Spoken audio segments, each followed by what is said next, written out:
नमस्कार, मी निकिता पाटील आणि आपण पाहताय TV9 मराठी। बुलेटिनच्या सुरुवातीलाच महत्त्वाच्या 100 घडामोडींचा वेगवान आढावा घेऊयात। पाहूयात महाफास्ट 100। युक्रेनच्या निकोलेव भागात रशियाच्या रणगाड्यावर युक्रेनच्या सैनिकांनी हल्ला केलाय। हल्ल्यानंतर रणगाड्याला मोठी आग लागली।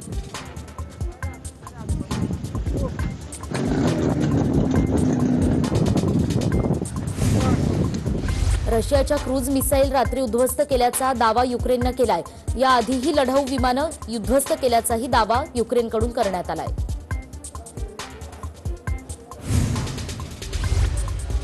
युक्रेनच्या मिन्स्क शहरावर रशियाचं हेलिकॉप्टर गिरट्या घालत असल्याचं पाहायला मिळालंय।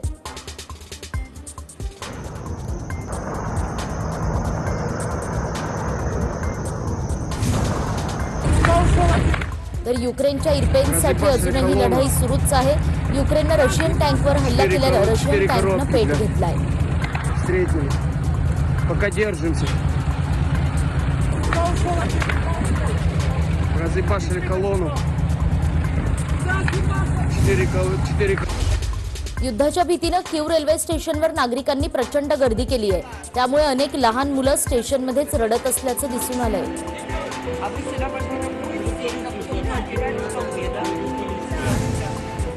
कीवमध्ये रशियाने हवाई हल्ला केलाय। त्यानंतर कीवमधले अनेक रहिवासी इमारतींचंही नुकसान झालंय। रशियाने केलेल्या हल्ल्यानंतर कीव शहर पूर्णतः उद्ध्वस्त झालंय, तर बोरोदेंका शहरामध्ये भयान शांतता पसरली आहे।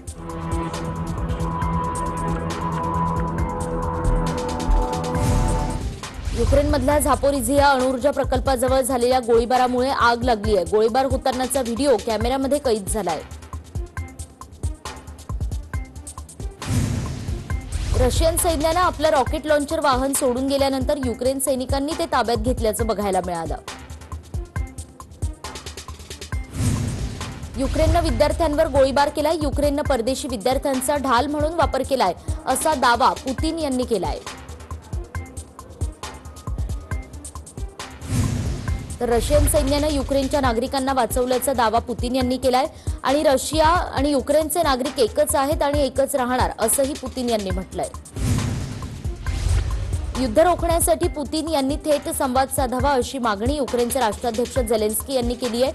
आमच्याशी चर्चेला का घाबरता असंही झेलेन्स्की म्हणाले। आणि आम्ही दहशतवादी नाही, कोणाच्या जमिनी जप्त करत नाही, आम्ही कोणाला धमकावतही नाही असं झेलेन्स्कींनी म्हटलंय। युक्रेनच्या संरक्षण मंत्रालयाने झेलेन्स्कींचा हा व्हिडिओ ट्विट केलाय। क्वाडच्या बैठकीमध्ये रशिया युक्रेनच्या युद्धावर चर्चा झाली आहे। रशिया युक्रेन युद्धावर चर्चेतून मार्ग काढावा असं मत पंतप्रधान मोदींनी व्यक्त केलंय, तर संवाद आणि डिप्लोमसीने मार्ग निघेल असंही मोदी म्हणाले। युक्रेनमध्ये अडकलेल्यांना बाहेर काढण्यासाठी कॉरिडॉर बनवण्यात येणार आहे। रशिया युक्रेनमधल्या शिष्टमंडळाच्या चर्चेमध्ये हा निर्णय झालाय। रशियाच्या हल्ल्यानंतर 10 लाख लोकांनी युक्रेन सोडलंय अशी माहिती संयुक्त राष्ट्र निर्वासित एजन्सीने दिली आहे। रशियाचे राष्ट्राध्यक्ष पुतीन यांना संपूर्ण युक्रेन ताब्यात घ्यायचं असल्याची माहिती फ्रान्सच्या राष्ट्रपती कार्यालयाने दिली आहे। युद्ध थांबवण्यासाठी युक्रेननं सर्व सैन्य हटवावं अशी मागणी रशियाचे राष्ट्राध्यक्ष पुतीन यांनी फ्रान्सचे राष्ट्राध्यक्ष मॅक्रॉन यांच्याशी चर्चेदरम्यान केली आहे। आणि युद्धाचे परिणाम रशियाचे राष्ट्राध्यक्ष पुतीन यांना भोगावे लागतील असा इशारा युक्रेनचे राष्ट्राध्यक्ष झेलेन्स्की यांनी दिलाय। आणि आता बचाव नाही तर हल्ला करणार असा इशाराही झेलेन्स्की यांनी दिलाय। युद्धाबाबतची महत्त्वाची कागदपत्र मिळाल्याचा दावा युक्रेनच्या डिफेन्स मिनिस्ट्रीने केलाय। कागदपत्रांमध्ये रशियाने युद्धाबाबत ठरवलेली रणनीती आहे आणि 17 जानेवारीला या रणनीतीला मंजुरी मिळाली होती अशी ही माहिती मिळतेय। युक्रेनमध्ये अमेरिका बायोवेपन बनवत होता असा दावा रशियन सैन्याने केलाय। युक्रेनने बायोवेपनने रशियावर हल्ला केला असता असा दावा रशियाने केलेला आहे। युक्रेनच्या चेर्निहाइव्ह शहरावर रशियाकडून मिसाईल डागण्यात आलाय। या हल्ल्याचा व्हिडिओ कॅमेऱ्यामध्ये कैद झालाय।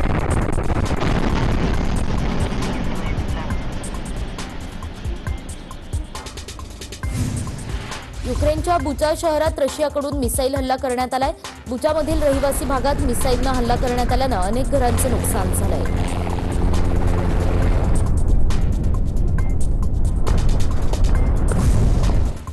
युक्रेन सैन्यानं रशियावर रॉकेट लॉन्चरनं हल्ला केला। या हल्ल्यात रशियाचे रणगाडे आणि ट्रक उद्ध्वस्त झालेत। होस्टोमेलच्या एअरफील्डवर झालेल्या या हल्ल्याची दृश्य समोर आली आहेत।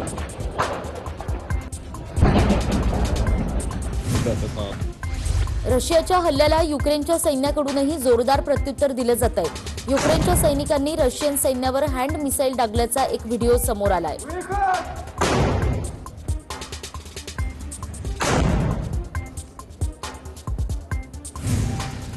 आणि राजधानी कीव ताब्यात घेण्यासाठी रशियाकडून कीववर जोरदार हल्ले सुरू आहेत। कीवच्या पश्चिमेला असलेल्या चायकीव शहरावर रशियानं मिसाईलनं हल्ला केलाय।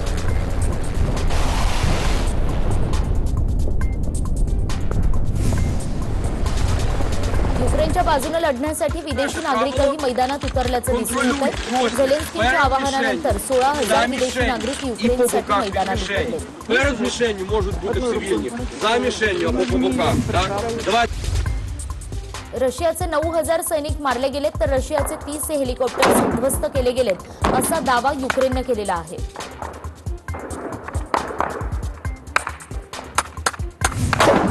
Односторонним. सौदी अरबच्या प्रिन्स सोबत पुतीन यांनी चर्चा केली आहे। युक्रेन रशिया युद्धासंदर्भात दोघांमध्ये चर्चा झाल्याची माहिती मिळते। कीवमध्ये अमेरिकेकडून एअर डिफेन्स सिस्टीम बसवलं जाणार आहे आणि त्यामुळे हवाई हल्ले रोखण्यासाठी त्याची मदत होणार आहे।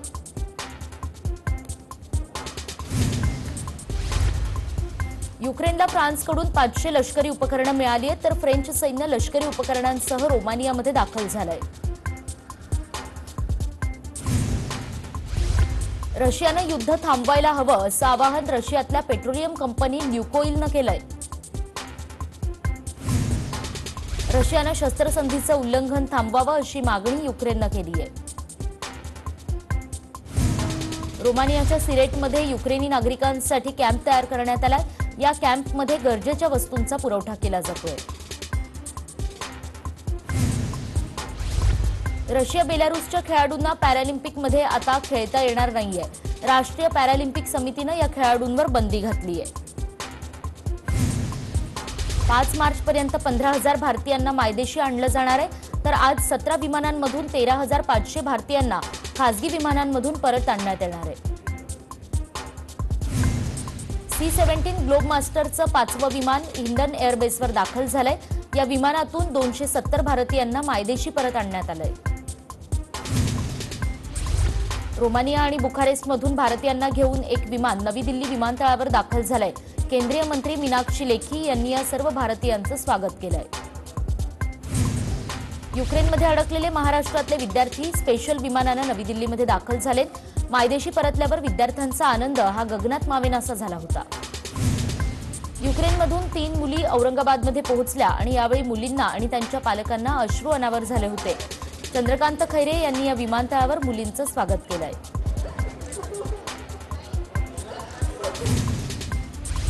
ऑपरेशन गंगा अंतर्गत गेल्या 24 तासात 15 विमानांमधून 3,000 भारतीयांना सुखरूप मायदेशी आणण्यात आलंय।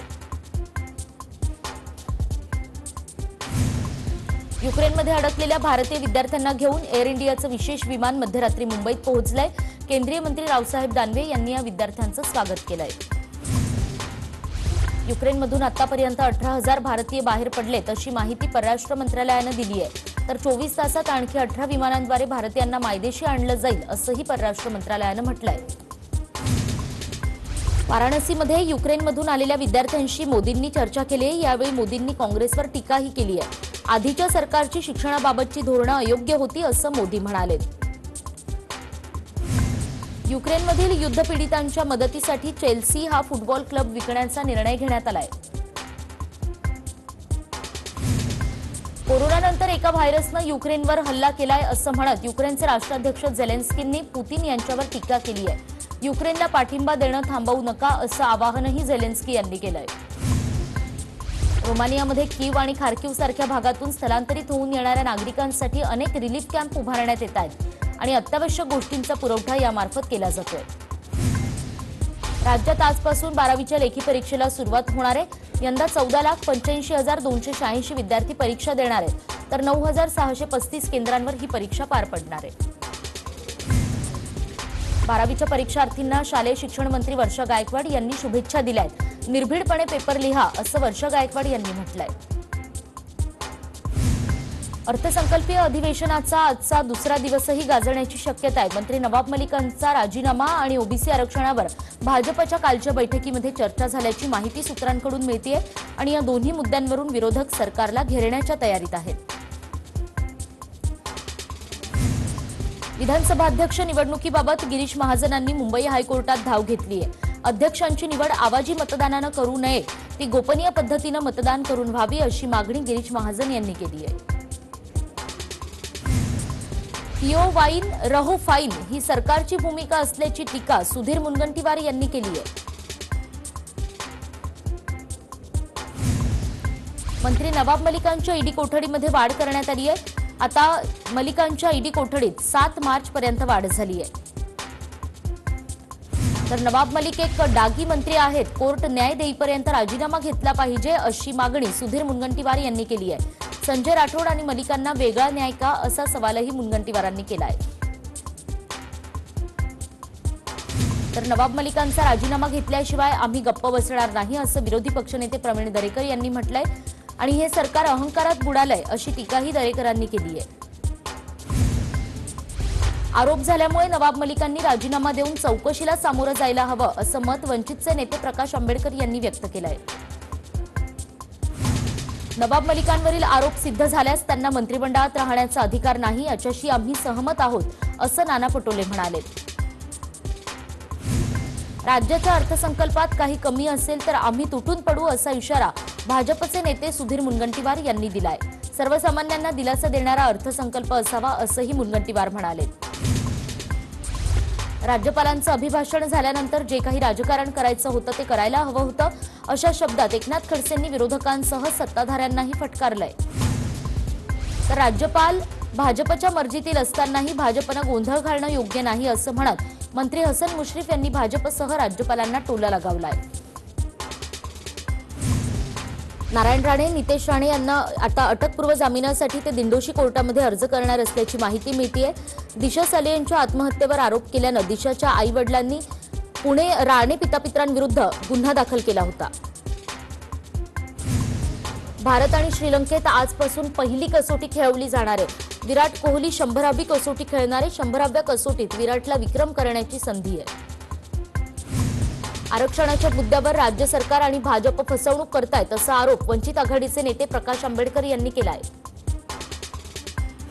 ओबीसींसाठी सरकारनं कमिशन नेमून 3 महिन्यात डेटा गोळा करावा, अन्यथा ओबीसी समाज रस्त्यावर उतरेल असा इशारा ओबीसीचे नेते प्रकाश शेंडगे यांनी दिलाय.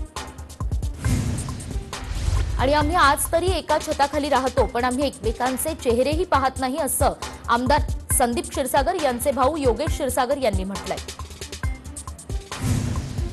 नागपुरात 80,000 कोटींची कामं केली. कोणत्याही कॉन्ट्रॅक्टरनं येऊन सांगावं की मंजुरीसाठी मला गडकरींना पैसे द्यावे लागले तर मी राजकारण सोडेन असं गडकरींनी म्हटलंय.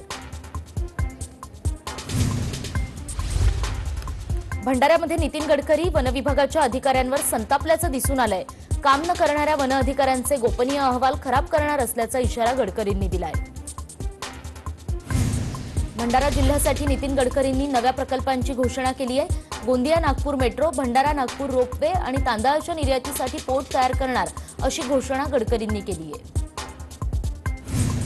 भंडारा निलज राष्ट्रीय महामार्गाचं काम संथ गतीनं सुरू आहे. त्यामुळे काँग्रेसच्या कार्यकर्त्यांनी केंद्रीय मंत्री नितीन गडकरींच्या ताफ्याला काळे झेंडे दाखवत निषेध केला.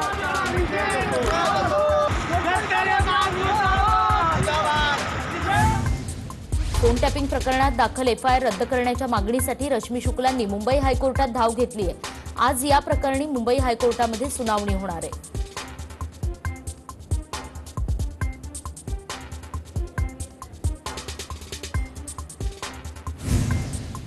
म्हाडाची परीक्षा घेणाऱ्या जीए सॉफ्टवेअर कंपनीला काळ्या यादीत टाकण्याचे आदेश सरकारनं दिलेत.